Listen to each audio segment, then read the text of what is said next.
नमस्कार, जय हिंद। स्वागत है जब सबका फिर से।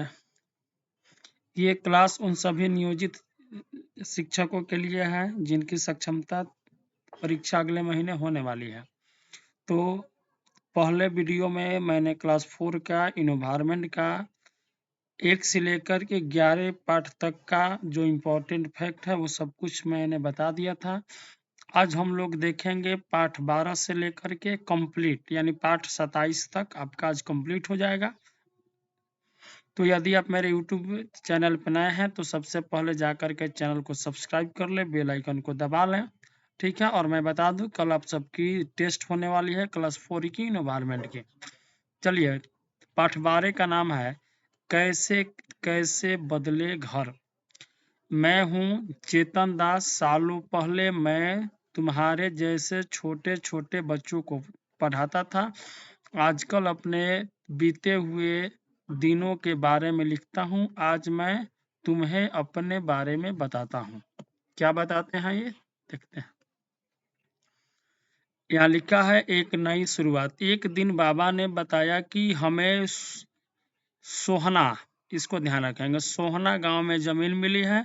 अब हम वहीं अपना घर बनाएंगे। मैं बहुत खुश था। बाबा और अम्मा ने मिलकर घर बनाया। हम बच्चे भी कहाँ पीछे रहने वाले थे। बाबा ने पास से ही मिट्टी खोदी। हमने परात भर भर कर माँ को पकड़ाई। गुड़िया ने अम्मा के साथ मिलकर उसमें भूसा मिलाया।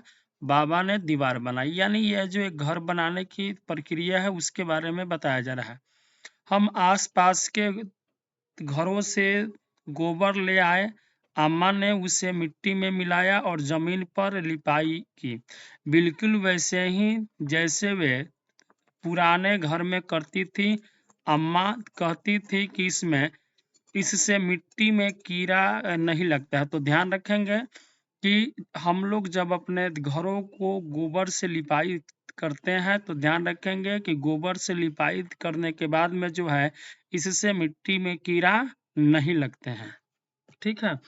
तो आपसे सवाल ये पूछेगा कि किस विधि को अपनाने के कारण घर में कीड़ा नहीं लगते हैं। तो ध्यान रखेंगे मिट्टी के साथ गोबर मिलाकर के लिपने से। आगे है कि बस अब छत बनानी रहती थी। बाबा ने लकड़ी के फट्टे जोड़ कर एक फ्रेम बनाया और उसे दीवारों पर टिका दिया। लकड़ी को दीमक न लग जाए इसके लिए नीम और कीकर की लकड़ियाँ इस फ्रेम पर बिछा दे। तो ये इम्पोर्टेंट है, नीम और कीकर। सवाल आपसे ये पूछेगा कि किस लकड़ी में दीमक नहीं लगते हैं, तो आंसर क्या होगा, नीम और कीकर की लकड़ी में, ठीक है। अम्मी ने पुरानी बोरिया इस पर बिछाकर मिट्टी से लेप कर दिया। आसपास के ज्यादातर सभी घर ऐसे ही बने थे, पर मुझे अपना घर सबसे अच्छा लगता था। वह बिल्कुल हमारे पुराने घर के जैसा जो था। अगला है, अब पाठ 12 आपका कंप्लीट हुआ। पाठ 13 में कोई इंपॉर्टेंट वैसी बात नहीं लगी जो मैं लूँ। अब आगे है पाठ 14 जिसका नाम है बसवा का खेत।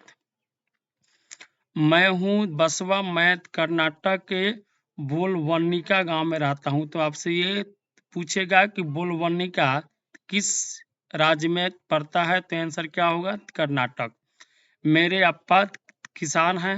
जुलाई का महीना है। हर बार की तरह इस बार भी अप्पा प्याज की फसल उगाने की तैयारी में है। खेती करने के लिए अप्पा को कितने सारे काम करने पड़ते हैं। जब जरूरत पड़ती है तो अप्पा मुझे अपने साथ खेत में ले जाते हैं। पिछले कुछ दिनों में अप्पा ने खूंटी की मदद से खेत की मिट्टी को नरम किया है। इसमें भी कुछ इम्पोर्टेंट बात नहीं थी, बस यही आपको ध्यान रखना है कि बेलवनिका गांव कहाँ पड़ता है, तो आंसर होगा बस कर्नाटक। बस यही बात ध्यान रखना है। अगला है पार्ट 15 में वैसे कोई इम्पोर्टेंट बात नहीं थी, तो मैंने लिया है पार्ट 16 और ये इम्पोर्टेंट है। चूचू करती आई क्रिया। सबसे पहले है, दोपहर के ठीक 3 बजे हैं, आकाश में एक भी बादल नहीं है, सूरज तेज चमक रहा है। गौरैया, फख्ता, शक्कर खोरा सब अपनी अपनी जोड़ी बनाकर अपना घोंसला बनाने की तैयारी में लगे हैं। कुछ पक्षियों ने तो अपना घोंसला बना भी लिया है। कुछ घोंसले में अंडे से बच्चे भी निकल आए हैं। उन नन्हे बच्चों के माँ बाप उन्हें तरह तरह के कीड़े और अन्य चीजें खिलाने में व्यस्त हैं।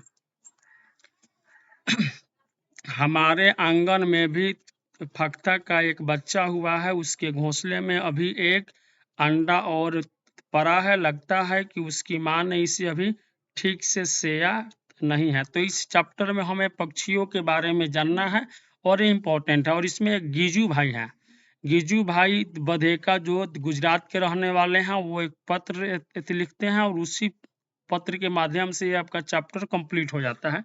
तो ये आपके एग्जाम के लिए बहुत ही इम्पोर्टेंट है।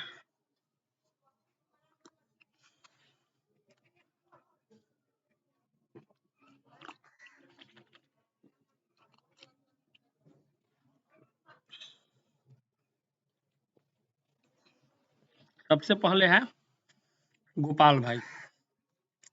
गोपाल भाई के घर वाली सड़क के किनारे बहुत सारे पत्थर हैं। इन पत्थरों के बीच खाली जगह में कलचीरी, एक पक्षी का नाम है कलचीरी, इसको कहते हैं इंडियन रोबी ने अंडे दिए हुए हैं। तो ध्यान रखेंगे, कलचीरी अपना घोंसला कहाँ बनाता है, तो याद रखेंगे पत्थरों के बीच में। सवाल ये पूछेगा कि कौन सी ऐसी भी पक्षी है जो अपना घोंसला पत्थरों के बीच में बनाती है, तो उसका नाम है कलचीरी। आप देख सकते हैं ये जो पक्षी है कलचीरी है। बच्चू भाई ने मुझे वह जगह दिखाई थी। मैंने दूरबीन से घोंसले में देखा। घोंसला घास से बना है। उसके ऊपर पौधों की नाजुक टहनी, जड़ें, ऊन, बाल, रुई सब बिछा है।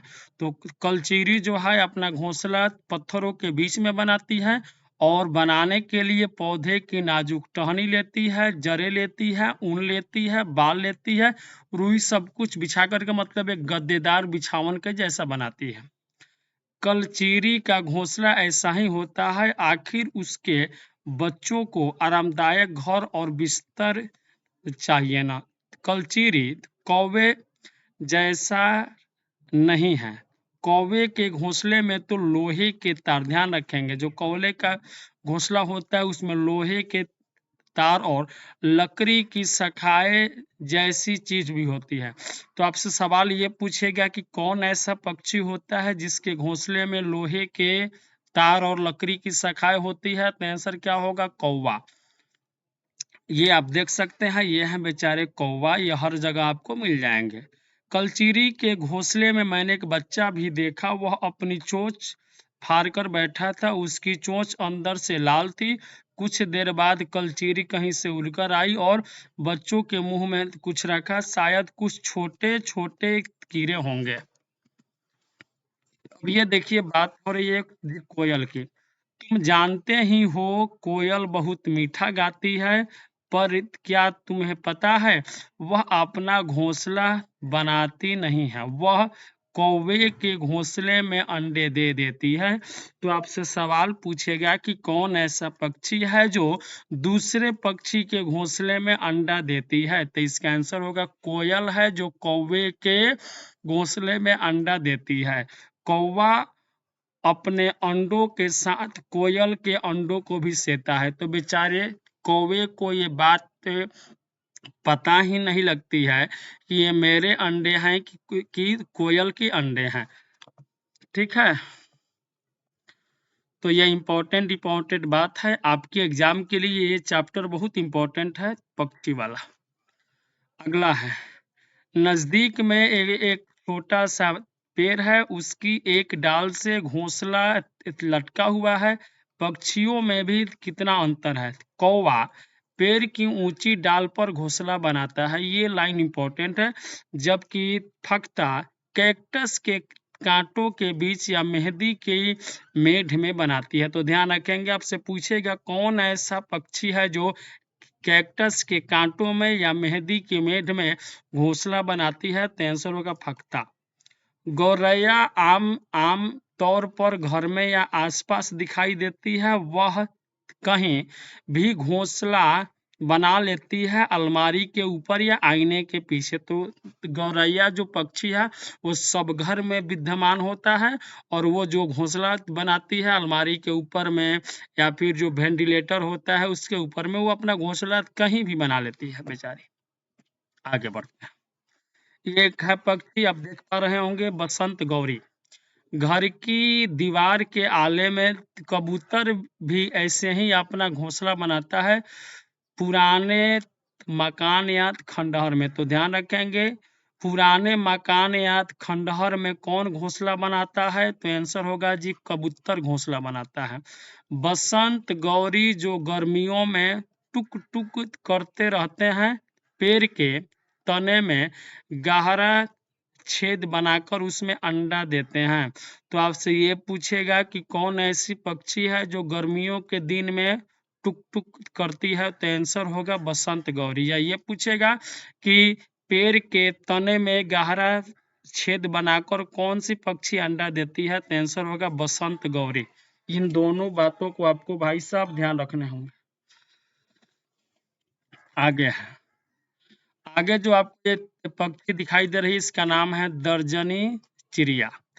दर्जनी चिड़िया का तो जैसा नाम है वैसा काम है। वह अपनी नुकीली चोंच से पत्तों को सी लेती है। मतलब ये आप इसको मान सकते हैं कि यह पक्षियों में दर्जी पक्षी है, और उसके बीच में बनी थैली को अंडे के लिए तैयार करती है। यही है उसका घोंसला। ये आप देख सकते हैं, ये जो पौधे का पत्ता है, एक पत्ता इधर से और एक पत्ता इधर से, दोनों को लेकर के अपने चोंच से सिलाई की है, और इसी में वो अपना अंडा देती है। तो आपसे पूछेगा कि कौन ऐसा पक्षी है जो दर्जी के भांति अपने घोंसले को सीती है? तो आंसर होगा दर्जनी चिड़िया। नाम से भी लग रहा है, 10 से दर्जी, 10 से दर्जनी चिड़िया। अगला है शक्कर खोरा। शक्कर खोरा किसी छोटे पेड़ या झाड़ी की डाली पर अपना लटकता घोंसला बनाते हैं। तो भाई साहब लटकता घोंसला कौन बनाता है? शक्कर खोरा। उसी शाम हमने एक डाल से टंगा शक्कर खोरा का घोंसला देखा। क्या तुम जानते हो कि यह घोंसला किन चीजों से बना है? घोंसले में बाल हैं, बारीक घास है, पतली टहनियां हैं, सूखे पत्ते हैं, रुई भी है, पेड़ की छाल के टुकड़े हैं, कपड़ों के चीथड़े होते हैं, यहाँ तक कि मकड़ी के जाले भी होते हैं शक्कर खोरा के घोंसले में। मैंने दूरबीन से देखा, उस घोंसले में एक बच्चा था। घोंसले की एक तरफ छोटा सा छेद था, वहीं बच्चा बैठा था अपनी माँ और खाने के इंतजार में। उसको और काम भी क्या होगा? खाना और सोना। आपके जैसा नहीं, आपके पास तो बहुत काम होता है। चलिए आगे एक और है पक्षी जिसका नाम है वीवर पक्षी। ये देख सकते हैं, ये पक्षी है और ये उसका घोंसला है। क्या तुम वीवर पक्षी के बारे में बात जानते हो? सभी नर वीवर पक्षी अपने अपने घोंसले बनाते हैं। मादा वीवर उन सभी घोंसलों को देखती हैं, उनमें से जो उन्हें उससे सबसे अच्छा लगता है उसी में वह अंडे देती है। ध्यान रखेंगे, यानी कि इनमें जो है नर का काम होता है घोंसला बनाना, और मादा उन सभी घोंसलों में घूम घूम करके देखती है, और जो घोंसला उन्हें पसंद आता है उसी घोंसले में वह अंडा देती है। वीवर पक्षी, वाह क्या बात है, सब दुआरी घूमी है और जो नीमन दुआरी लगी वहीं में अंडा दी है। चलिए आगे बढ़ते हैं। एक पक्षी ऐसा जिसकी दुम पर पैसा, सिर से दुम तक दिखे नीला ही नीला। तो ये कहावत है और ये पक्षी है हमारा राष्ट्रीय पक्षी अर्थात मोर के बारे में कहा जाता है। तो सवाल ये भी बन सकता है, आपसे पूछ देगा एक पक्षी ऐसा जिसकी दुम पर पैसा, सिर से दुम तक दिखे नीला ही नीला। तो आंसर क्या होगा? मोर होगा भाई। एक कहानी है, अगले चैप्टर की जो मुख्य बात थी वही मैंने लिया है। कर्नाटक के होलगुंडी, तो ध्यान रखेंगे होलगुंडी गांव कहाँ पड़ता है? तो कर्नाटक में। कर्नाटक के होलगुंडी गांव के लोगों को पानी की कमी की आदत पड़ गई थी। बारिश के दिनों में ही कुओं में पानी रहता था। पिछले 3 सालों में बारिश की कमी से वहां सूखा पड़ा, पानी था ही नहीं, न खेती के लिए, न पीने के लिए, न ही जानवरों के लिए। हार मानकर लोग मजदूरी करने शहर जाने लगे। बच्चों को भी स्कूल छोड़कर बड़ों के साथ जाना पड़ा। गांव की पंचायत परेशान थी। सब लोग इसके बारे में बात की। इस गांव की पंचायत की एक बहुत खास बात है, इस पंचायत में बड़ों के साथ बच्चे भी हैं और बच्चों की इस पंचायत का नाम क्या है? भीम संघ। तो भीमा संघ। तो ध्यान रखेंगे भीमा संघ। आपसे सवाल पूछेगा कि वह कौन सी पंचायत है जिसमें बच्चे भी भाग लेते हैं? तो उस पंचायत के नाम है भीमा संघ और ये कहाँ का है? तो होलकुंडी गांव कर्नाटक का है। बस यही मुख्य बात है इसमें। आगे बढ़ते हैं। क्या तुम जानते हो? ये इंपॉर्टेंट है, ध्यान रखेंगे। सीटेट में ये सवाल भर भर के पूछा है पक्षियों से और इससे। ऑस्ट्रेलिया में एक पेड़ पाया जाता है जिसका नाम है रेगिस्तानी ओक। इसकी ऊंचाई तुम्हारी क्लास की दीवार के लिए लगभग होती है और पत्तियां बहुत ही कम। अंदाजा लगाओ इसकी जड़ें जमीन में कितनी गहरी जाती होगी। सोचो यदि ऐसे 30 पेड़ जमीन पर लाइन से लिटा दिए जाए, उस लंबाई तक जमीन में गहरी जाती है। मतलब इसका जो जड़ होता है रेगिस्तानी ओक का, ये बहुत गहरा जाता है। जितना ऊपर होता है हमको लगता है कि उससे 5-7 गुना 10 गुना अंदर इसकी जड़ जाती है। इस पेड़ की जड़ें जब तक कि पानी तक न पहुंच जाए, यह पानी पेड़ के तने में जमा होते रहता है। उस इलाके में रहने वाले लोग यह बात जानते थे। जब कभी इस इलाके में पानी नहीं होता तो वहां के लोग इसके तने के अंदर पतला पाइप डालकर पानी निकाल लेते थे। तो ध्यान रखेंगे कि कौन ऐसा वृक्ष है जिसके अंदर स्थानीय लोग पाइप डालकर पानी निकालते थे, चाहे निकालते हैं, आज भी लोग निकालते हैं। तो उसका नाम है रेगिस्तानी ओक, जो ऑस्ट्रेलिया में पाया जाता है। कहानी आगे कि अब बात करेंगे बिहू के बारे में। देखिए बिहू का जो त्योहार है ये मुख्य रूप से असम के लिए है। असम राज्य में ये त्योहार मनाया जाता है, बहुत ही धूमधाम से मनाई जाती है। ठीक है, तो इसकी एक कहानी है। सोन मोनी जल्दी से उठी और भागी भागी तनवीर, फातिमा और मजानी के पास। आज बिहू त्योहार जो मनाया जा रहा है, चावल की नई फसल कटी है ना। तो ध्यान रखेंगे बिहू का त्योहार किस उपलक्ष्य में मनाया जाता है? तो जब चावल की नई फसल कटती है। चारों सहेलियां मस्ती में गीत गाने लगी। वे बातें करती करती बांस से भेला घर बनाने लगी। सभी मिलकर बिहू की तैयारियों की बातें कर रही हैं। तुम भी पढ़ो इनकी बातचीत। अब ये जो है इनकी बातचीत है बिहू का, तो ध्यान रखेंगे। आपको इसमें जानना क्या है? तो जानना है बिहू का त्योहार कहाँ मनाया जाता है? तो असम में मनाया जाता है। क्यों मनाया जाता है? तो जब चावल की नई फसल कटती है, इसी के उपलक्ष्य में मनाया जाता है। अब देखिए अध्यापक ये आपके लिए इंपॉर्टेंट है। माघ बिहू 14 और 15 जनवरी असमिया कैलेंडर के 10वें महीने माघ की प्रथम एवं द्वितीय तिथि को मनाया जाता है। पहले दिन को उरुका कहते हैं।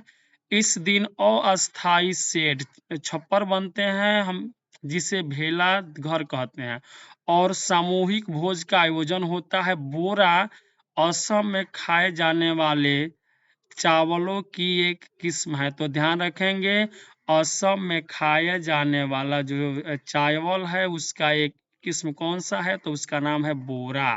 ठीक है, जो पकने के बाद चिपचिपे हो जाते हैं। बच्चों को नक्शे में असम ढूंढने की, तो ये बच्चों के लिए।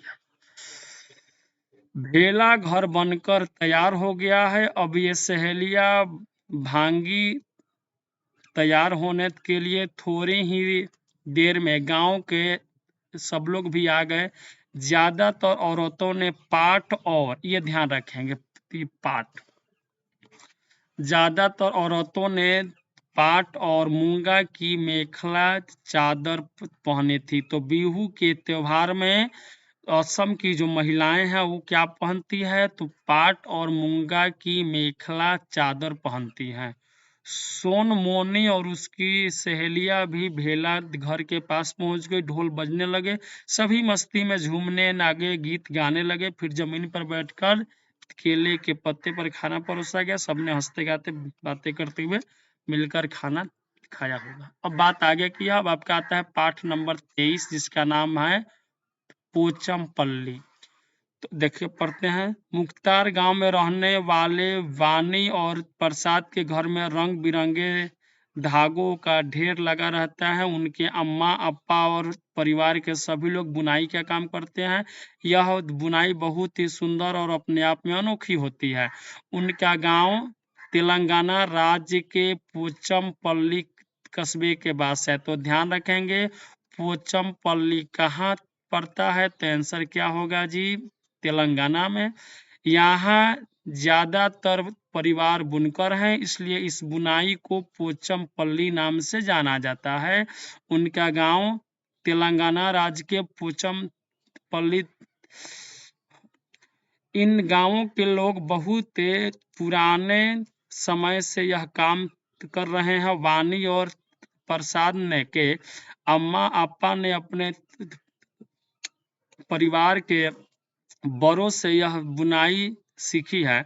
अब वानी और प्रसाद भी स्कूल से आकर अम्मा अप्पा की मदद करते हैं। तो देखिए पोचमपल्ली में जो है साड़ी बनाने का जो है तरीका एक फोटो के माध्यम से यहाँ पे दर्शाया गया है, कैसे कैसे बनती है भाई साड़ी। ठीक है, तो पोचमपल्ली कहाँ पड़ता है, तेलंगाना में। और यहाँ पर बनता क्या है, तो यहाँ पे बनता है साड़ी। बस इतना ही ध्यान रखेंगे। अगला एक है, मैं हूँ कुट्टर, मैं केरला में रहता हूँ। मेरे घर के आंगन में मसालों का बगीचा है। तो वह कौन ऐसा राज्य है जिनके घर के आंगन में मसालों के बगीचा होते हैं, तो इसका आंसर होगा केरल। वहाँ मैं तेजपात, छोटी इलायची, बड़ी इलायची, काली मिर्च आदि को उगते देखा हूँ। ठीक है, तो तेजपात, छोटी इलायची, बड़ी इलायची, काली मिर्च, ये सब के सब कहाँ उगते हैं, केरल में उगते हैं। ये तो कहानी अब आपका यहाँ पे कंप्लीट हुआ। क्लास 4 का इन्वायरमेंट आज कंप्लीट हुआ। कल आप सबकी एक टेस्ट होगी और उसके बाद हम लोग स्टार्ट करेंगे क्लास 5वीं का इन्वायरमेंट। जय हिंद, जय भारत, भारत माता की जय।